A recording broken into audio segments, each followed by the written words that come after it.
A Foreign Affair by Chilufiya Safaa. Chapter 1. Nairobi, Kenya. At 3 a.m., Kino Mazari stood in mahogany magnificence, with taut, glistening skin poured over a perfectly toned mass of sinewy flesh, looking out at the black velvet Kenyan sky. His exquisite, classically African face, masterfully chiseled, with flaring nostrils and piercing obsidian eyes, was wrapped in pensive reflection as the darkness enveloped him. He stood contemplating his future. He had been born in Nairobi, Kenya, 35 years ago. He proudly wore the mantle of the eldest son of his honored Judge Garson Mazari, a Kenyan whose lineage was Kikuyu, and the beautiful Adina Mazari, an Ethiopian of Amharic descent. Kino's ancestry alone made him an extraordinary individual, for after all, he was the product of two extremely intelligent people who had, at a time when it was rarely done in the African world, defied convention by marrying one another, and they had triumphed. Being the progeny of a wealthy and powerful family had afforded Kino and his three brothers lives of privilege, leisure, and, in keeping with continental African tradition, immense responsibility. Kino felt tied to so many traditions and edicts.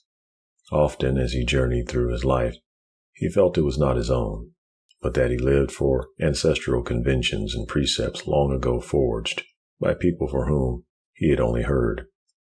One of the unwritten statutes was that family was everything, past, present, and future.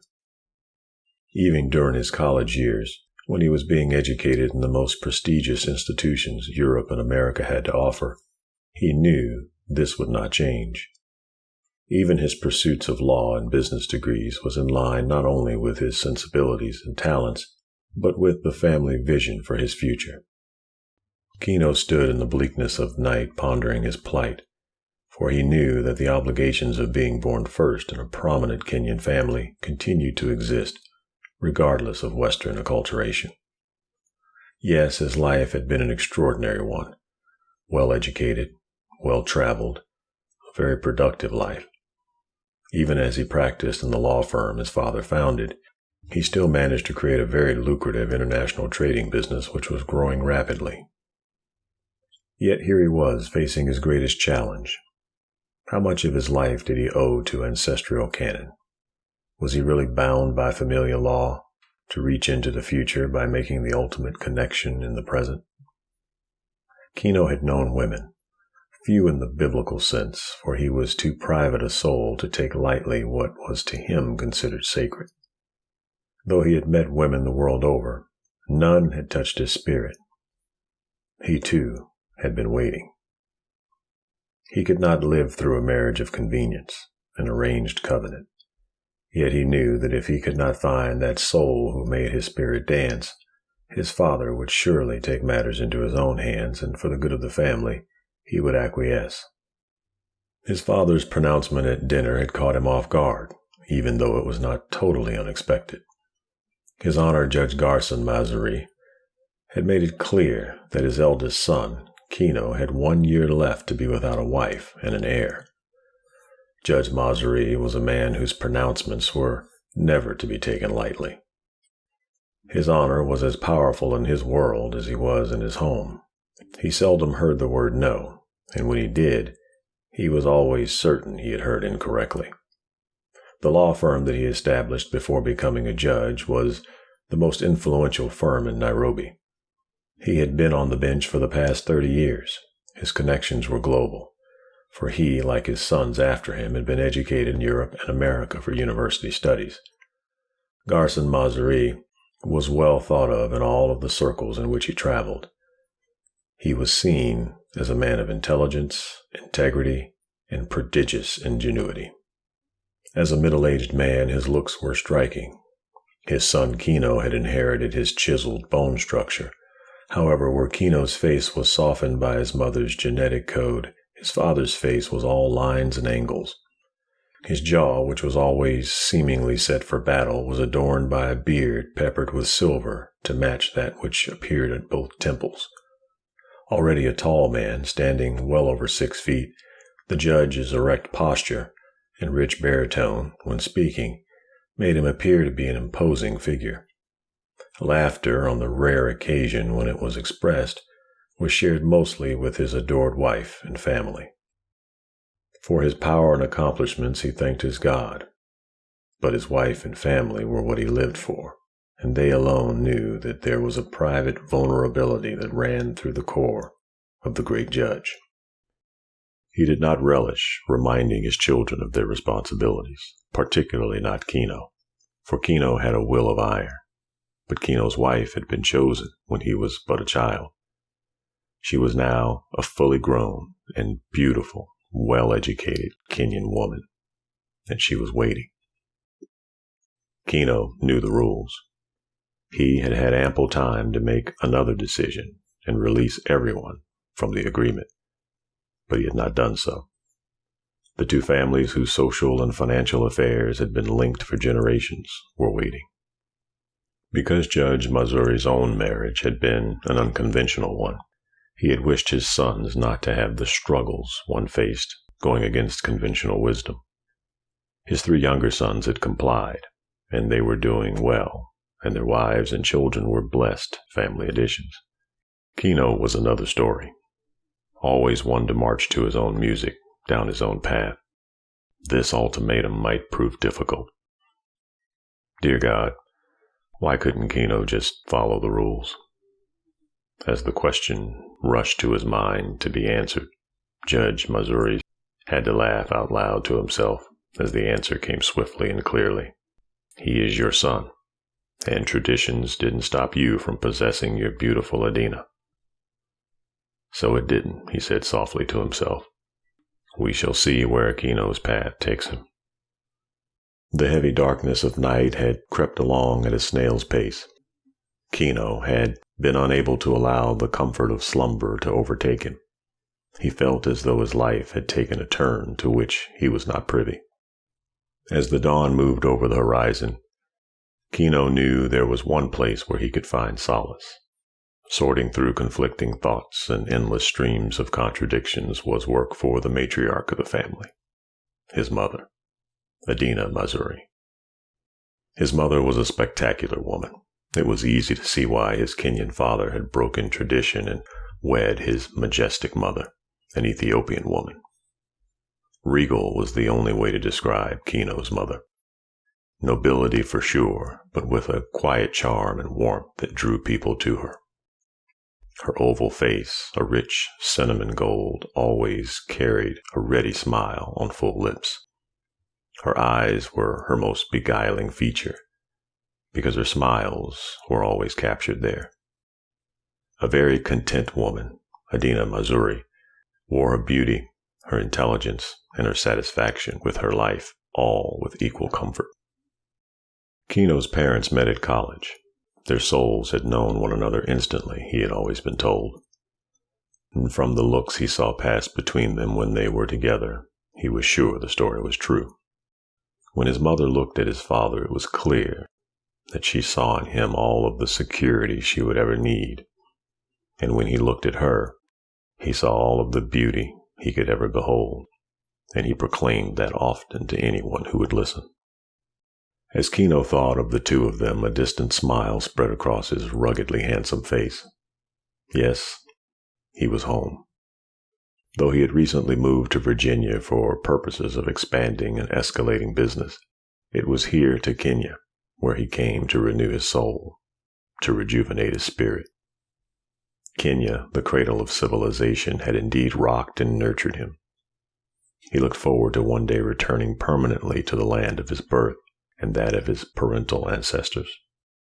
He rose slowly, his movements never wasted, his regal bearing in place as he prepared to shower and ready himself for the day. As he descended the stairs of his parents' palatial home, a calm embraced him as he remembered many happy hours spent in this grand palace. The grandeur did not, however, diminish the warmth and comfort it exuded. The day was already sunny and beautiful. The air was tinged with a comforting breeze. As he continued walking, he could hear the laughter of children. He knew those sounds. They were the sounds of the children of his brothers, his nieces and nephews, 3 of each. They were the delight of their grandparents' lives. He entered the beautifully appointed dining room to shouts of, "Uncle Kino is here," with children popping up from everywhere, dressed casually in Western clothing, offering kisses and hugs. Lots of love, one of the trademarks of the Missouri family. His mother sat smiling in a room signified by opulence, refinement, and meticulous attention to detail.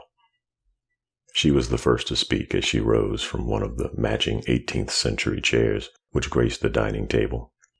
With arms reaching for her eldest son, she said in loving tones to the children, "Please, my darlings, let Uncle Kino come and sit down." Smiling all the while at the mob scene that was her 6 grandchildren. She was so proud of her sons, the women they had married, and the beautiful children who completed their families. Today was the first Saturday of the month. The first Saturday was Adina Mazuri's day to have a 2-hour breakfast conversation with her grandchildren to catch up on their lives, and to pass along to them pieces of the family history she felt it important that they remember. Kino approached his mother with a clear admiration in his eyes. "I see you are still doting on this brood of yours in your ritualistic way." "Yes, I am," his mother answered as they embraced, "and I'm enjoying every moment of it." As Adina spoke, Miss Adula, a family cook, entered the room with trays of traditional Kenyan and Ethiopian dishes, mixed with some of the children's Western favorites. A veritable feast. Pancakes, waffles, omelets, sweet porridge fritters made with dark brown sugar, avocado and papaya salad, minced lamb kebabs, kitfo lebleb, an Ethiopian version of steak tartare, spiced tea, and various juices completed the meal. The children chattered on, delighting their grandmother and uncle with stories of school and various social activities. Kino sat wondering what it would be like to have his own progeny as a part of this gathering. His mother observed him as he interacted with the children, and she could almost read his mind, for his thoughts were not far from hers. Soon the children slowly excused themselves from the table, one by one, saying goodbyes to their grandmother and uncle, with physical and verbal demonstrations of affection. A driver waited to transport them to their respective homes. After the departure of the last child, Kino put his arms around his mother and led her into the sitting room. This room, like his mother, had endured the ravages of time and had become even more impressive. Elegance and comfort lived here side by side amid handcrafted Italian Renaissance desks, lush folds of silk and brocade, intricately carved chairs with softly clawed feet and plush Turcoman rugs, all enhanced by sprinkles of traditional and contemporary African art collected from years of travel and appreciation. This room had been the confidant of so many family conversations. Today was Kino's turn. His mother spoke. "Kino, my darling son, it has been so wonderful having you home for these past few days. Though you have traveled away from home much of your adult life, these years I'm missing you more than ever. I suppose I'll never tire of dreaming of a day when all of my sons and their wives and children are close to me. You know family is everything to me. Enough about my wishes and dreams. How are you, my son?" Kino loved his mother with all of his heart, and with that realization looked into her face and said, "Mother, I am fine. A bit weary from travel, but work is exhilarating. Watching my creation take hold has been quite a boost for my life. Your father and I are so very proud of you. You know, my darling," she said with a smile, "we could sit here all day and talk about business, but as your mother, I can also discern when something is troubling you. I think I know, but would you like to share your thoughts with a mom who worries too much?" "At this moment, Mother, you are perhaps the only one with whom I can share these thoughts. I'm concerned about Dad's ultimatum last night. Though I want what he wants, I'm not sure I can oblige him this year. Asking for more time is out of the question. I've already gotten a 5-year reprieve," he said with a hint of humor in his voice. Had the businesses not been moving at breakneck speed, it's doubtful that I would have been given as much time. I'm looking for a way to make peace with my fate. I am my father's son. I take seriously my obligations and responsibilities, but perhaps I spent too much time in the West. I'm looking for more. I know the difficulties you and father faced when you broke with tradition to marry one another, but I am willing to risk disapproval and disappointment rather than marry a woman for whom my soul does not burn.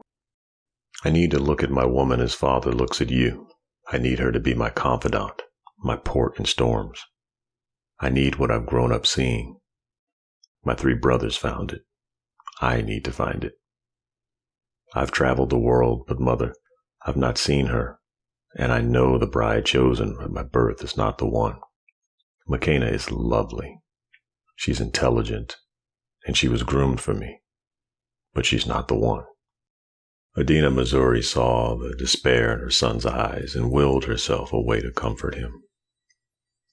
Kino, she said, you were my firstborn, precious, willful, always your own person. You are today a powerful man. Greatness surrounds you. Seek the counsel of your Creator, my son, and when peace comes to your soul, your wife will come into your life.